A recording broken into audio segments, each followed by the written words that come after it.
नमस्कार दोस्तों, मैं लोकेश स्वागत करता हूं आपका इस वीडियो में और एल के स्टडी चैनल में भी आपका स्वागत करता हूं। आपको नव वर्ष की, नए साल की, आने वाले 2021 की हार्दिक शुभकामनाएं। और देखिए 2021 जो है वो आपके लिए हमेशा आपके लिए बेस्ट साबित होना चाहिए। और आपके जो भी अरमान हैं, जो भी आपके दिल में ख्वाब हैं, वो सारे पूरे होने चाहिए। आप अगर नौकरी लगना चाहते हैं तो नौकरी भी लगें। आप जो भी करना चाहते हैं, आपके जो भी सपने हैं, वो सब पूरे हों, इस दुआ के साथ मैं आपका दोस्त लोकेश कुमार। ठीक है, स्वागत करते हैं आज। और आज जो अपना टॉपिक है वो बहुत ही प्यारा सा टॉपिक है। ठीक है, देखिए आजकल में ही एक खबर आई थी, आपको पता होगा कि एक न्यूमोसिल नाम की एक वैक्सीन तैयार की गई है। किस चीज़ के लिए? न्यूमोनिया के लिए। तो उसके बारे में आज ये चर्चा का विषय है, इसलिए इस पर हम बात करेंगे। ठीक है, देखिए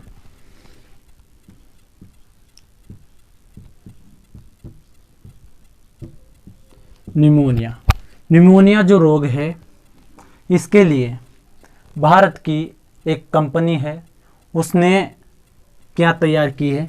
उसने एक तैयार की है वैक्सीन। उस वैक्सीन का नाम क्या है? उसका नाम है न्यूमोसिन। ठीक है, उसका नाम क्या है? न्यूमोसिन, उस वैक्सीन का नाम।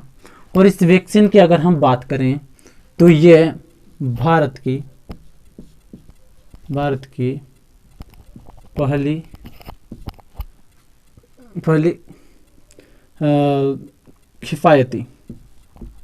किफ़ायती बोलते हैं, सस्ती, बहुत ही सस्ती वैक्सीन है।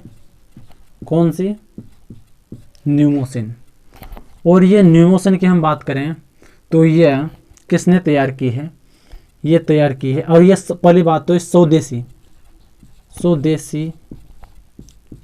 वैक्सीन है। कौन सी?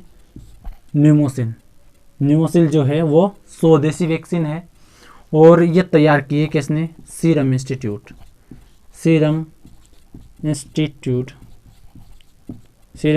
ऑफ इंडिया, इसने इसको तैयार किया है। और ये कहाँ पर स्थित है? ये पुणे में स्थित है। पुणे, मुंबई, महाराष्ट्र में ये सीरम इंस्टीट्यूट ऑफ इंडिया स्थित है।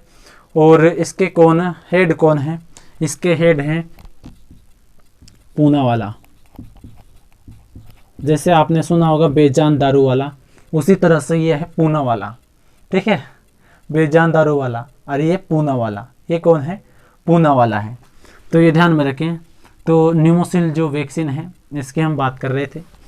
और देखिए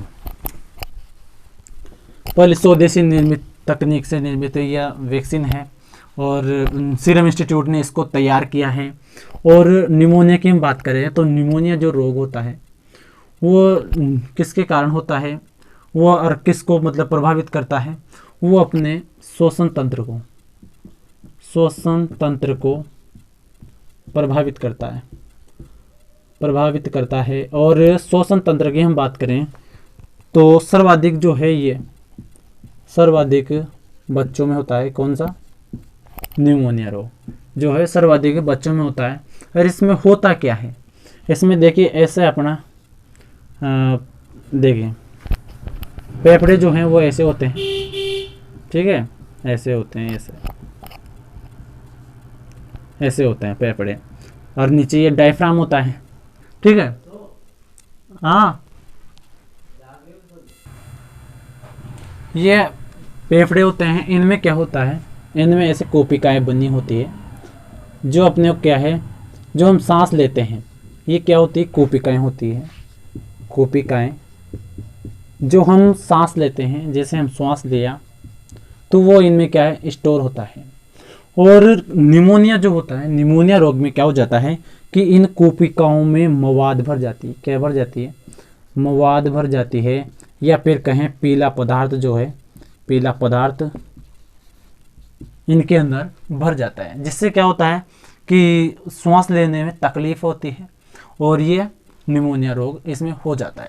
ठीक है, अब मैंने बताया आपको कूपिकाएं। कूपिकाएं जो है ये किसकी, श्वसन तंत्र की, रेस्पिरेटरी तंत्र की, श्वसन तंत्र की क्या है, ये श्वसन तंत्र की इकाई है।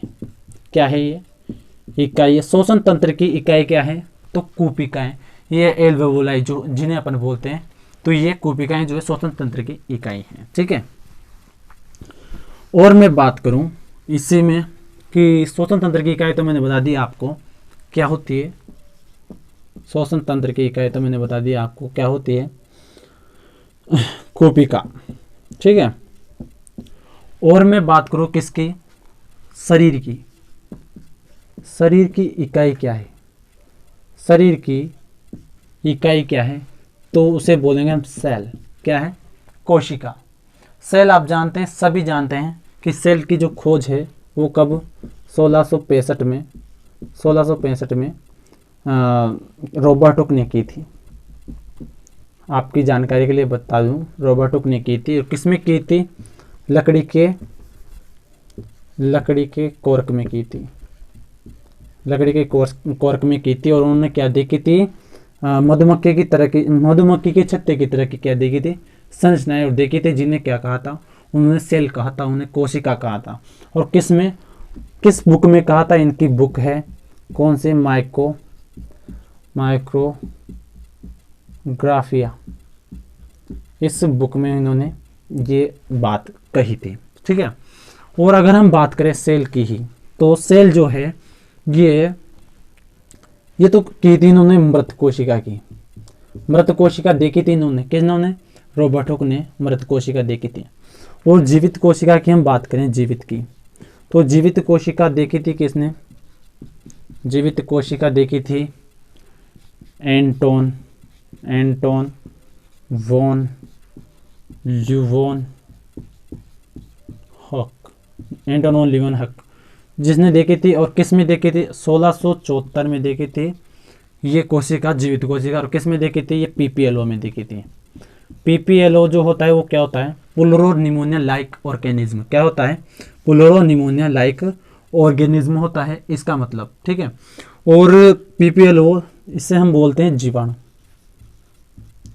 जीवाणु खोज की थी, आपने सुना होगा कि जीवित कोशिका की खोज पीपीएलओ में, मतलब जीवाणु में की गई। किन्होंने की, तो वो इन्होंने एंटोन वॉन लीeuwenhoek के द्वारा की गई। ठीक है, पीपीएलओ में। और इस जीवाणु को बोलते हैं क्या, इस जीवाणु को बोलते हैं माइकोप्लाज्मा। क्या बोलते हैं, माइकोप्लाज्मा इसको बोला जाता है। ठीक है, ये आप ध्यान रखें कि सेल की खोज रॉबर्ट हुक ने 1665 में की, और मृतकी की सबसे बड़ी बात किसमें की, लकड़ी के कॉर्क में की। किसमें बताया, माइक्रोग्राफिया बुक में इन्होंने अपनी बुक के बारे में, उसमें खोज के बारे में बताया। ठीक है, जीवित कोशिका की अगर मैं बात करूं, जीवित कोशिका की, तो एंटोन वॉन लीeuwenhoek का नाम आता है, जो कि जीवाणु विज्ञान के क्या कहे जाते हैं, जनक कहे जाते हैं। क्या कहे जाते हैं, जनक भी यही कहे जाते हैं। और माइकोप्लाज्मा में इन्होंने खोज की थी। ठीक है, ये इतनी बात मैं कंप्लीट करता हूँ। तो ये सेल जो है यह शरीर की संरचनात्मक एवं क्रियात्मक इकाई है। क्या है ये, संरचनात्मक एवं क्रियात्मक इकाई है, जो शरीर की क्या करती है, पहले बात तो संरचना बनाती है, संरचना बनाती है एक तो, और एक जो क्रियाविधियां जो संचालित होती है सारे शरीर में, उनको कौन संचालित करती है, तो कोशिका उनको संचालित करती है, सेल उनको संचालित करती है। ठीक है, शरीर की श्वसन की बता दी मैंने, कोशिका, शरीर की बता दी मैंने, सेल। अब मैं बात बताता हूँ आपको किसके बारे में, जो मस्तिष्क जो है, मस्तिष्क की जो इकाई है वो क्या है,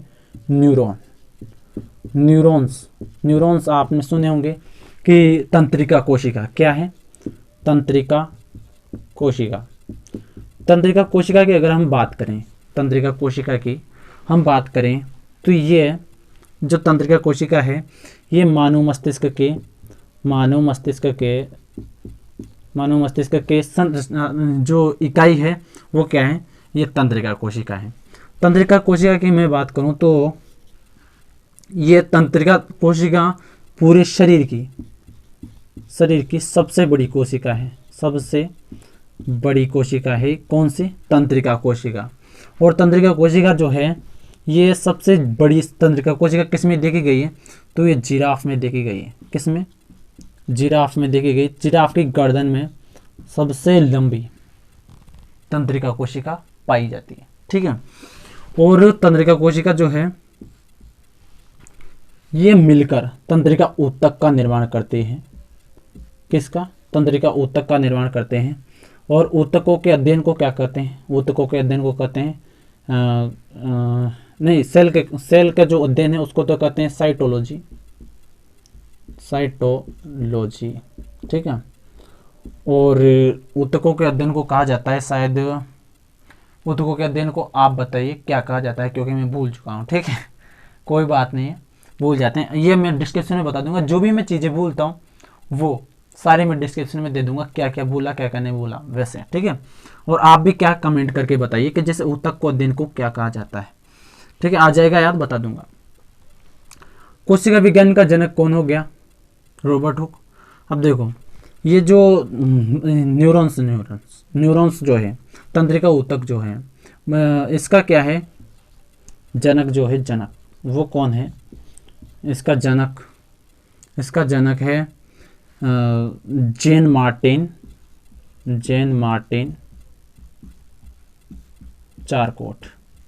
जेन मार्टिन चारकोट क्या है? इसका न्यूरोलॉजी का, इसके न्यूरॉन्स के अध्ययन को क्या कहा जाता है? न्यूरोलॉजी। क्या कहा जाता है? न्यूरोलॉजी। तो न्यूरोलॉजी का जो जनक है वो कौन है? जेन मार्टिन चारकोट है इसका न्यूरोलॉजी का जनक। ठीक है। साइटोलॉजी का जनक बताइए मैंने आप। जिराफ की मैं बात करूं अगर, तो एकमात्र सफ़ेद जिराफ था, वो भी मादा। क्या थी? मादा। कहाँ पर थी? दक्षिण अफ्रीका में, या अफ्रीका महाद्वीप की बोलूँ में कि आप दक्षिण अफ्रीका में, केन्या में। केन्या एक देश है। कहाँ पर? अफ्रीका में, अफ्रीका महाद्वीप में। तो केन्या में सफ़ेद एकमात्र दुनिया के सफ़ेद मादा जिराफ की क्या हुई है? हाल ही में मृत्यु हुई है। ये आप ध्यान में रखें, करंट का क्वेश्चन है। ठीक है। अब मैं आगे बात करता हूँ। आगे बात करें हम, मस्तिष्क की संरचनात्मक क्रियात्मक इकाई बता दी मैंने, न्यूरॉन्स। इसके अलावा अब मैं बताऊँ आपको संरचना, ये तो मस्तिष्क की थी। ठीक है। अब मैं बात करूँ किसकी? तो उत्सर्जन तंत्र की। उत्सर्जन तंत्र की जो संरचनात्मक क्रियात्मक इकाई क्या है? तो वो है क्या? वो है अपने नेफ्रॉन। नेफ्रॉन जो होते हैं ऐसे करके, ऐसे संरचना होती है ऐसे। इनमें क्या होता है? ऐसे ब्लड जाता है, इसमें सप्लाई होता है, और इसमें क्या है? रक्त का क्या होता है? शुद्धिकरण होता है। और अगर ये काम करने बंद कर दे तो अपोहन की प्रक्रिया द्वारा रक्त को शुद्ध किया जाता है। ठीक है। तो नेफ्रॉन जो है उत्सर्जन तंत्र की क्या है? संरचनात्मक एवं क्रियात्मक इकाई है। ठीक है। ये अपन ने बात कर ली संरचनात्मक क्रियात्मक इकाइयों की। अब बात करते हैं, वापस अपने टॉपिक पर आते हैं, निमोनिया। निमोनिया जो रोग है श्वसन को प्रभावित करता है, बता दिया मैंने आपको। और जो कोरोना जो है वो भी श्वसन को ही प्रभावित करता है, ये आप ध्यान में रखें। और निमोनिया कैसा रोग है? ये बैक्टीरिया जनित क्या है? ये बैक्टीरिया जनित रोग है, मतलब जीवाणु जनित भी आप बोल सकते हो। जीवाणु जनित रोग है ये निमोनिया जो रोग है। सर्वाधिक किस में होता है? बच्चों में होता है। और निमोनिया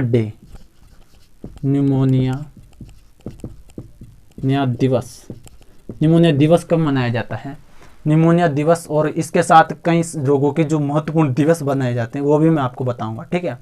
तो निमोनिया दिवस जो है वो मनाया जाता है 12 नवंबर को। कब मनाया जाता है? 12 नवंबर को। आप इसे कैसे याद रख सकते हो? नवोत्थानम, नवपाषाणम, ऐसा आपने सुना होगा। नवपाषाण काल, नव मतलब बस नया, और न्यू मतलब भी नया। ठीक है। जैसे मैं बोलूँ आपको हैप्पी न्यू ईयर 2021, ठीक है। जैसे मैं आपको बोल रहा हूँ कि हैप्पी न्यू ईयर 2021 आप सभी दोस्तों को एक बार फिर दोबारा से निमोनिया रोग की वजह से बोल रहा हूँ, ठीक है। तो न्यू ईयर जो है तो निमोनिया से हो जाएगा नवंबर, और नवंबर मतलब कितना, 12 नवंबर। अब 12 को मैं कैसे याद रखा हूँ आपको, 12 को अगर आपको याद करना है कि 12 नवंबर ही था एग्जैक्ट, मुझे पता है कि निमोनिया 12 नवंबर को ही मनाया जाता है। तो देखिए 12 नवंबर को एक और चीज़ मनाई जाती है, वो मैं आपको बता दूँ। 12 जनवरी को, मतलब 12 तारीख याद करनी है अपने को, तो कैसे याद करेंगे। 12 जनवरी को क्या मनाया जाता है, 12 जनवरी को मनाया जाता है क्या, राष्ट्रीय युवा दिवस। और युवा कौन थे, हम हैं, और स्वामी विवेकानंद थे। कौन थे, स्वामी विवेकानंद थे, स्वामी विवेकानंद थे, स्वामी विवेकानंद थे।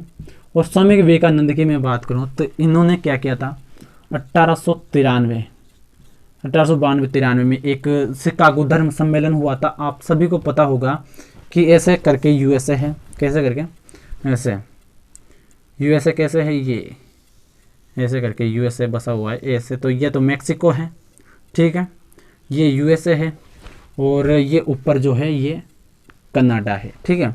और ये कौन सी, 49 डिग्री रेखा, 49 डिग्री नॉर्थ अक्षांश, ठीक है, जो कहाँ से गुजरता है,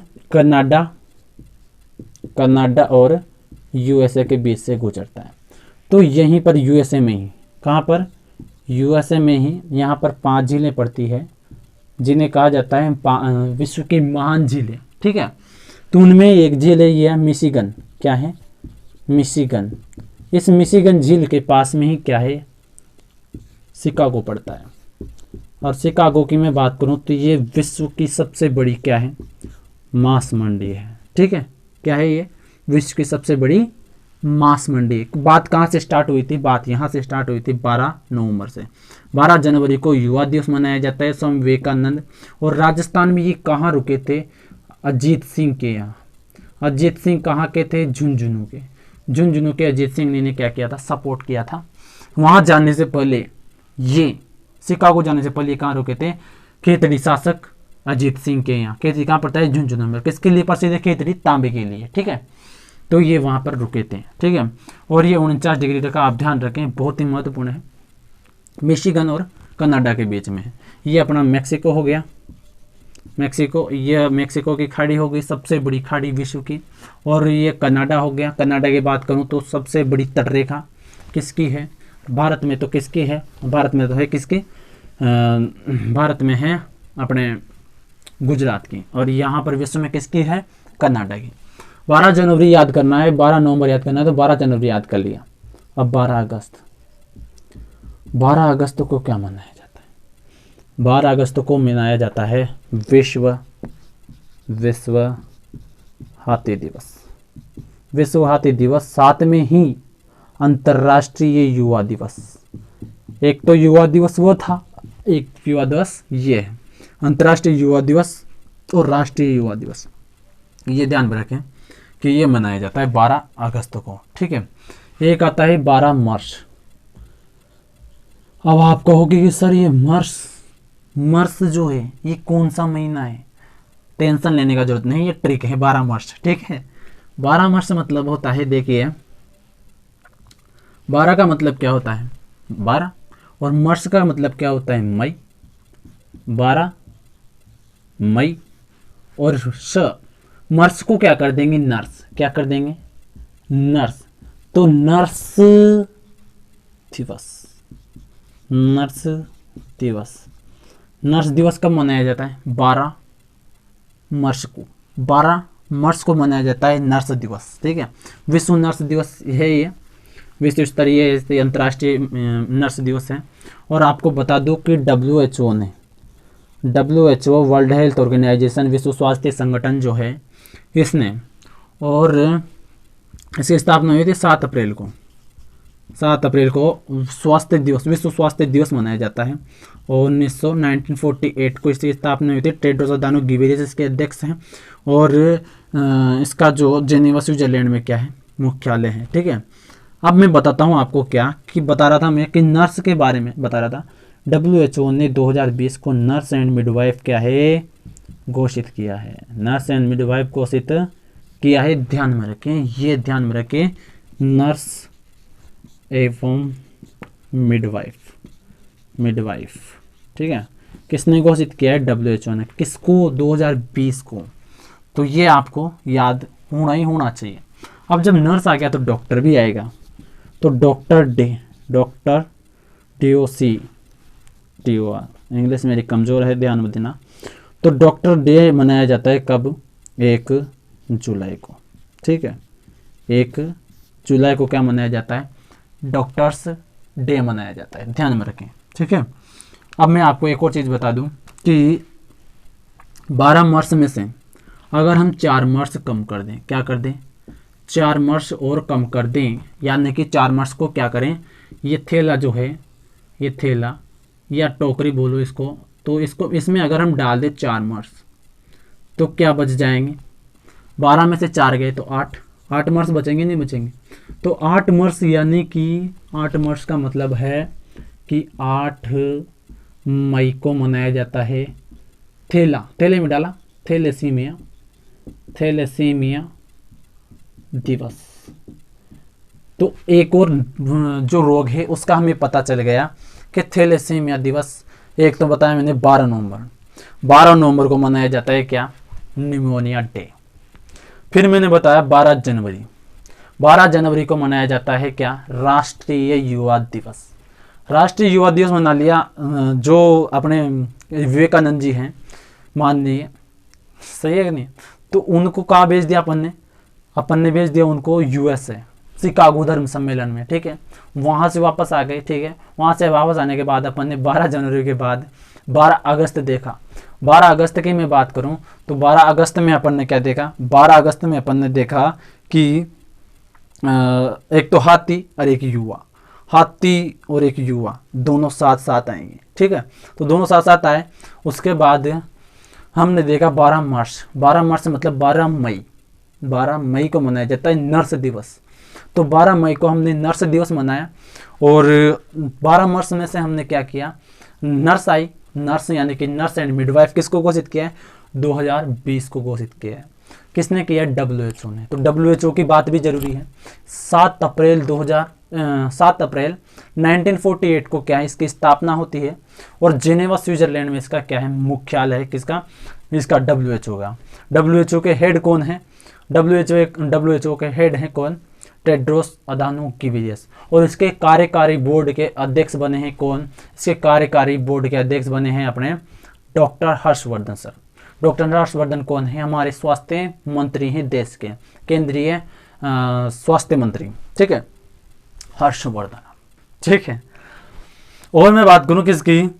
और मैं बात करूं 12 मार्च में से हमने क्या किया? 4 मार्च कम कर दिए। 4 मार्च कम करते ही हमने क्या किया? 8 मार्च बची। वह 8 मार्च में से हमने क्या किया? थैले में डाल दिया 4 मार्च। तो 8 मार्च बचे। और 8 मार्च मतलब कि 8 मई यानी कि थैलेसीमिया दिवस। अब आगे की बात करते हैं।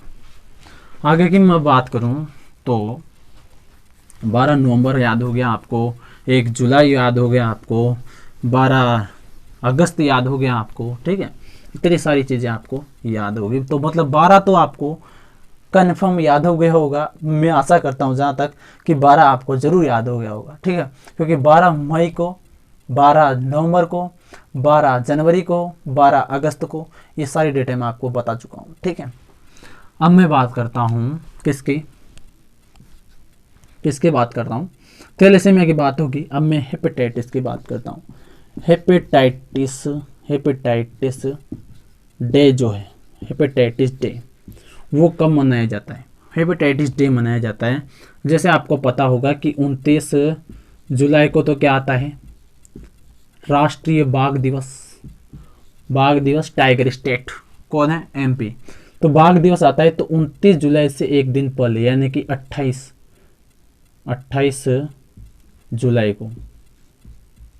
जुलाई को क्या मनाया जाता है? हेपेटाइटिस डे, पीलिया दिवस, या फिर इसे कहते हैं मतलब पीलिया दिवस, ठीक है, 28 जुलाई को। और 28 जुलाई जो है इसको कैसे याद करेंगे, 8 से 28, ठीक है, मई से जून और जुलाई, बस इतनी याद रखनी है। 8 जुलाई को हेपेटाइटिस डे हो गया। और अपन ने देखा कि थैलेसीमिया हो गया, सीमिया जो कब हो गया, ये हो गया 8 मई को, ठीक है। और अब बात करते हैं किसकी, हृदय दिवस की। हृदय भी तो इम्पोर्टेंट ना, अपना दिल है, ये हार्ट है, जाने किस किस को दे देते हैं अपन, इसको नहीं देना चाहिए, सही है कि नहीं।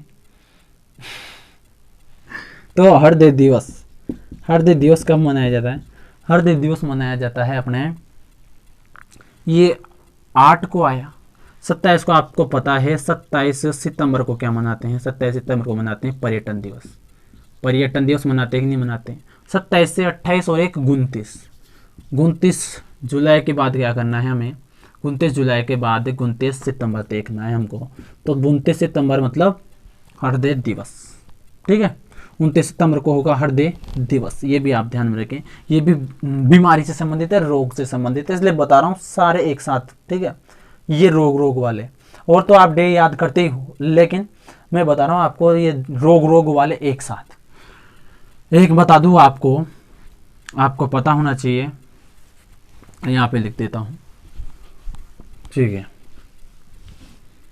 कौन सा यहाँ पर लिखता हूँ, यह हो गया 29 सितंबर को, सितंबर। और हम बात करें किसकी, अक्टूबर की, नवंबर में बात करें हम, नवंबर में तो 14 नवंबर को मनाया जाता है क्या, आपने याद होगा कि बाल दिवस मनाते हैं, ठीक है, बाल दिवस मनाते हैं। लेकिन इसी दिन एक और दिवस मनाया जाता है, डायबिटीज डे। डायबिटीज को बोलते हैं क्या, मधुमेह रोग दिवस कब मनाया जाता है, ये 14 नवंबर को बाल दिवस के दिन मनाया जाता है। बाल दिवस क्यों मनाया जाता है, जवाहरलाल नेहरू की याद में, ठीक है। और 15 अक्टूबर जो है वो क्यों मनाया जाता है, 14 से 15 और नवंबर से अक्टूबर 14 से 15 एक न आगे और एक पीछे, ठीक है। तो 15 अक्टूबर को APJ अब्दुल कलाम की याद में क्या मनाते हैं, छात्र दिवस और नवाचार दिवस। छात्र एवं नवाचार दिवस, नए नए एक्सपेरिमेंट किए थे डॉक्टर APJ अब्दुल कलाम ने, तो यह जरूरी है याद करना, ठीक है। और अब मैं बात करूं किसके बारे में, 14 नवंबर हो गया। एक और रोग आपको ध्यान में रखना है, 1 दिसंबर को क्या मनाया जाता है, 1 दिसंबर को आप सभी को पता होगा कि एड्स दिवस। ये एड्स जो मैंने लिखा है क्या ये सही नहीं है, लेकिन ये एड्स का मतलब तो होता है प्रचार में। अब हम बात करते हैं महत्वपूर्ण रोगों के बारे में, उनके बारे में हम समझेंगे, उनके बारे में हम जानेंगे, ठीक है। देखिए मैं बात करता हूँ किसकी, हेपेटाइटिस की। हेपेटाइटिस को ही बोला जाता है पीलिया। क्या बोला जाता है, पीलिया किसको बोला जाता है, हेपेटाइटिस को ही बोला जाता है। और हेपेटाइटिस को ही बोला जाता है यकृत शोथ। अब देखिए यकृत शोथ क्यों बोला जाता है, यकृत शोथ बोला जाता है, ये किस कारण होता है, इसका कारण क्या है, इसका कारण है कि जो लीवर होता है, लीवर जो यकृत होता है कहाँ होता है, ऐसे लीवर मतलब होता है अपने शरीर में ऐसे करके, ऐसे होता है, ऐसे देखा होगा आपने, ऐसे जो आमाशय है, ठीक है, ये जुड़ा होता है नलिका से, नीचे ये छोटी आंत से जुड़ा होता है, इसमें से ये आते हैं। तो ये है कौन सा, यकृत। ये जो भाग है इसको कहा जाता है यकृत। तो ये लीवर जो है, इस लीवर वाले पार्ट में 2 प्रकार के वर्णक पाए जाते हैं, 2 प्रकार के वर्णक पाए जाते हैं। एक होता है बिलीरुबिन,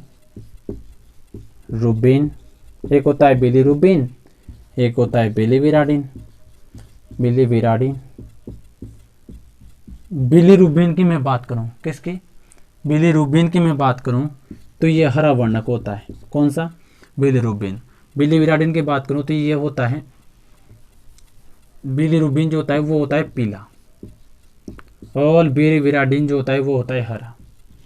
अब आप ये थोड़े नाम सेम है, आप कंफ्यूज मत हो ना बिलीरुबिन और बिलीविराडिन में।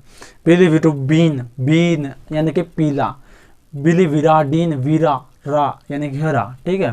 रा से हो जाएगा हरा, अब वीन हो जाएगा पीला। ठीक है, ये दो बिलीरुबिन बिलीविराडिन होता है। अब ये यकृत या हेपेटाइटिस कैसे होता है कि बिलीविराडिन जो है वो बिलीरुबिन में बदल जाता है, मतलब हरा वर्णक जो है वो पीला पड़ जाता है। मतलब पीला तो पहले था ही और हरा जो है वो भी पीला हो गया। इस वजह से क्या होता है, इस वजह से यकृत शोथ हो जाता है। ठीक है, पीलिया हो जाता है, हेपेटाइटिस हो जाता है, और इसी की वजह से इसको पीलिया कहा जाता है। और हेपेटाइटिस का मैंने बताया था आपको कि इसका डे कब मनाया जाता है, हेपेटाइटिस डे कब मनाया जाता है। हेपेटाइटिस डे बताइए आप मुझे कमेंट करके, क्योंकि मैंने तो आपको बता दिया, अब आपको बताना है कि हेपेटाइटिस डे कब मनाया जाता है। ठीक है,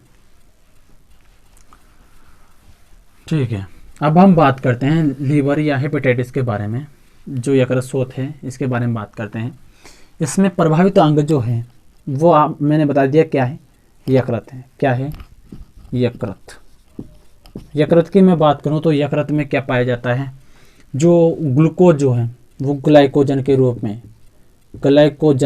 में कहाँ स्टोर होता है, तो वो यकृत में स्टोर होता है ग्लाइकोजन के रूप में। यकृत कहाँ पे जो ग्लूकोज है, जो अतिरिक्त भोजन है उसका क्या बन जाता है, ग्लूकोज बन जाता है। और कौन बनाता है, ग्लूकोगोन हार्मोन बनाता है। ठीक है, इंसुलिन बनाता है। कौन बनाता है, इंसुलिन हार्मोन क्या करता है, बचा हुआ जो ग्लूकोज है उसको ग्लाइकोजन में स्टोर कर देता है, किसमें, अपने यकृत में। ठीक है, और जो ग्लूकोजन जो है, ग्लाइकोजन जो है, ग्लूकोज का ग्लाइकोजन में बदलना क्या कहलाता है,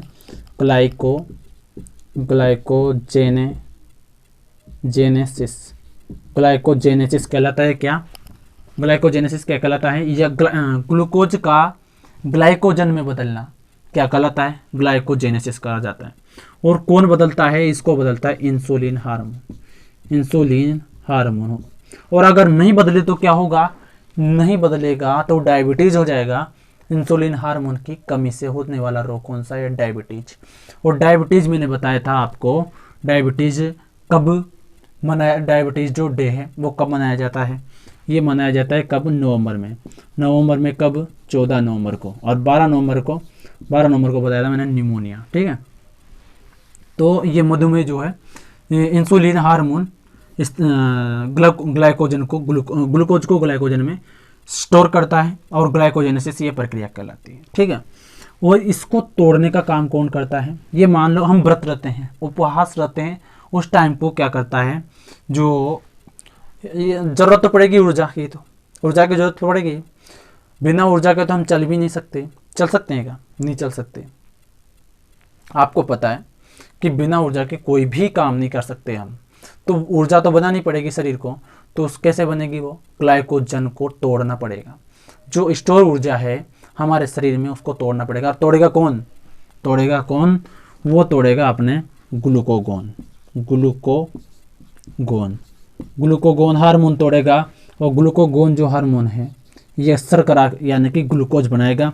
ग्लाइकोजन से तोड़ के वापस ग्लूकोज में चेंज करना क्या कहलाता है, ग्लाइकोजेनेलाइसिस।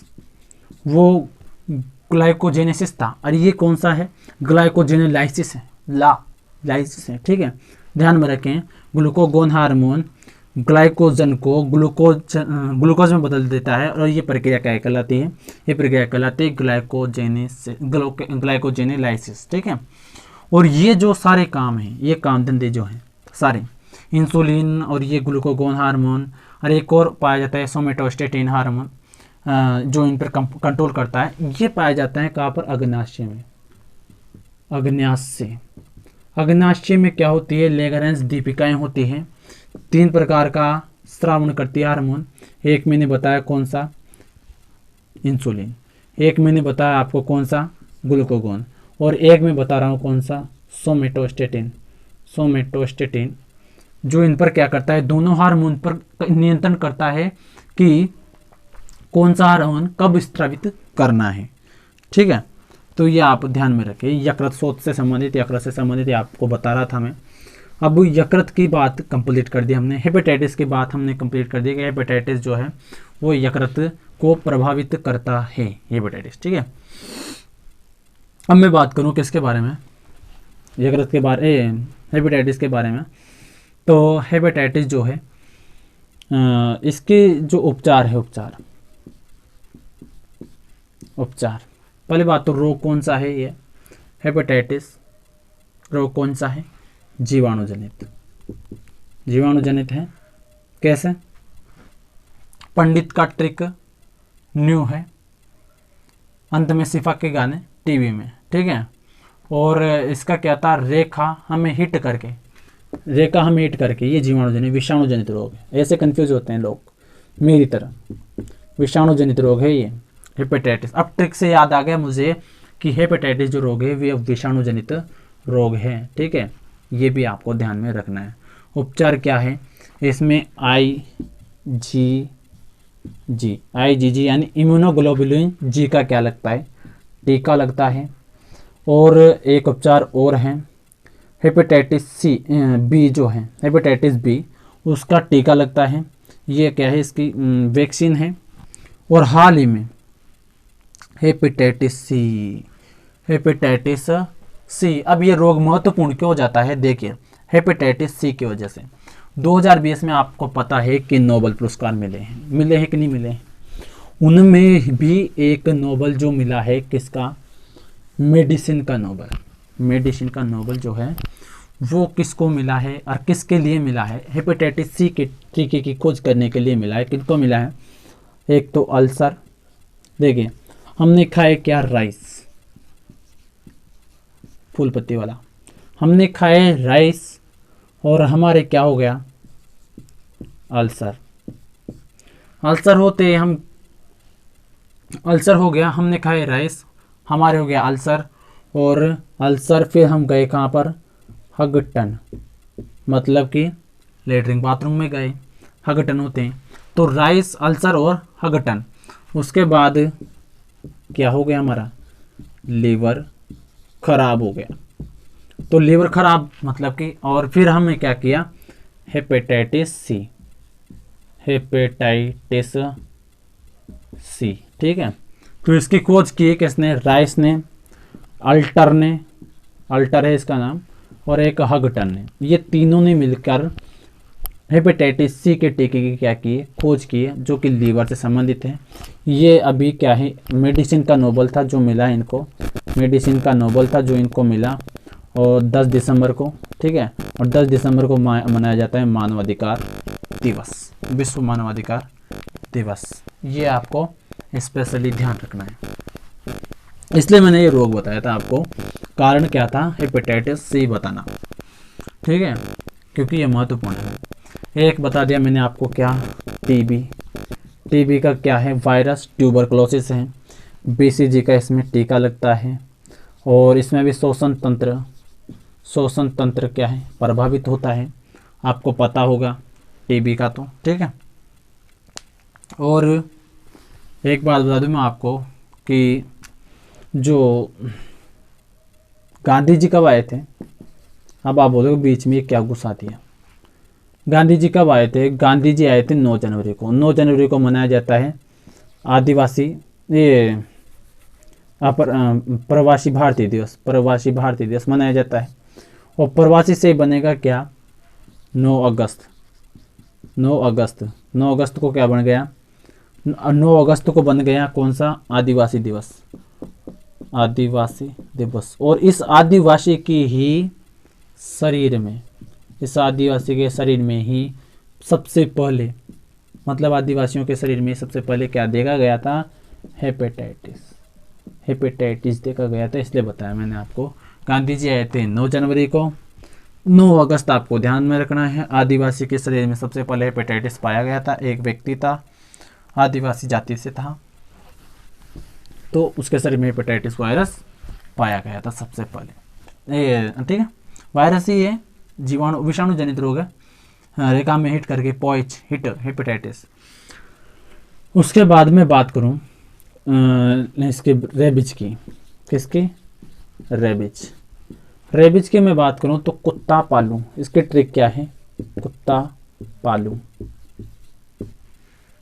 कुत्ता से हो गया, इसको कहा जाता है स्वान रोग, स्वान रोग इसको कहा जाता है, कुत्ता रोग कहा जाता है। पालू से होगा, उल्टा करो, लुई पास्चर, लुई पास्चर ने इसकी खोज की थी, इसके टीके की, रेबीज के टीके की, इसलिए कुत्ता पालना पड़ेगा आपको और याद करना पड़ेगा लुई पास्चर, ठीक है। और रेबीज जो है इसे हाइड्रोफोबिया भी कहते हैं, हाइड्रोफोबिया भी इसको कहते हैं। फोबिया मतलब कि डर और हाइड्रो मतलब कि पानी, हाइड्रो शब्द जहाँ भी आएगा उसका मतलब होगा हाइड्रो मतलब पानी, ठीक है। एक याद आ गया मुझे कि ऊतकों का अध्ययन, मैंने बताया था आपको ऊतकों का अध्ययन, भूल गया था मैं, तो ऊतकों का अध्ययन क्या कहलाता है, ऊतकों का अध्ययन कहलाता है हिस्टोलॉजी, हिस्टोलॉजी, ठीक है। और एक बताया था मैंने आपको साइटोलॉजी, कोशिका विज्ञान का अध्ययन क्या कहलाता है, साइटोलॉजी।